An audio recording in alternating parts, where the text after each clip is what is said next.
রিক্সায় করে সকাল সকাল চলে গেলাম কোরবানি হাটে, কোরবানি পশু ক্রয় করার জন্য।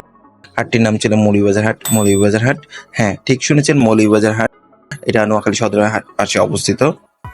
মৌলভীবাজার হাটে ভালো সুন্দর দেশি গরু ছাগল উঠে, রিজনেবল প্রাইসেও পাওয়া যায়। আপনারা চাইলে যেতে পারেন। আমি এবার গিয়ে বিস্মিত হলাম এবং প্রথমবারের মতো গেলাম। অনেকে হয়তো ভাবছেন মৌলভীবাজার হাট সিলেটে, না, এটি নোয়াখালী সদরের পাশে অবস্থিত। মৌলভীবাজার হাটে এবারই আমি প্রথম গেলাম এবং আমার গিয়ে খুব ভালো লেগেছে। অনেক সুন্দর সুন্দর দেশি গরু পাওয়া যায়। আমি সেখান থেকে সুন্দর একটা দেশি গরু নিয়ে আসলাম এবং একটা ছাগল কিনে নিয়ে আসলাম কোরবানি দেওয়ার জন্য। আলহামদুলিল্লাহ, ঈদের দিন সকালবেলা আমরা কোরবানি দেওয়ার জন্য প্রস্তুতি নিচ্ছি।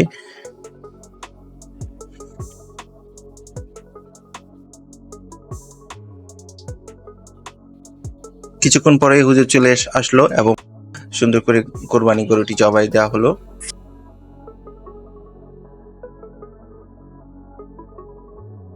খুব সেন্সিটিভ কাজ।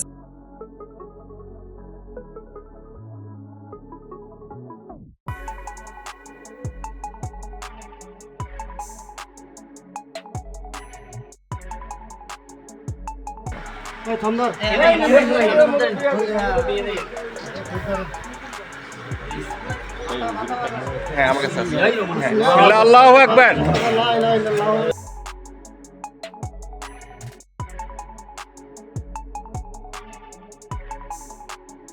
কোরবানি রীতি অনুযায়ী, নিয়ম অনুযায়ী আলহামদুলিল্লাহ কোরবানি পশুটি জবাই করা হলো।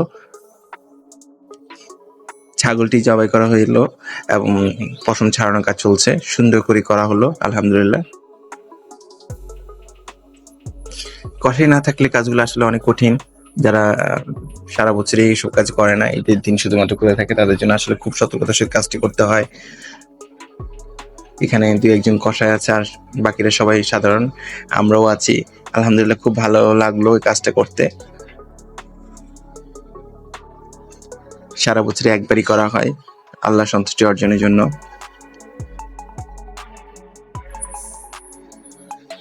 আপনারা কে কোথায় কোরবানি দিচ্ছেন জানাবেন। আর এবার মৌলভীবাজার হাটে আমি একটা কথা বলতে চাই, আলহামদুলিল্লাহ আমি কখনো এর আগে যাইনি, এবারই প্রথম গেলাম, গিয়ে খুব ভালো লেগেছে।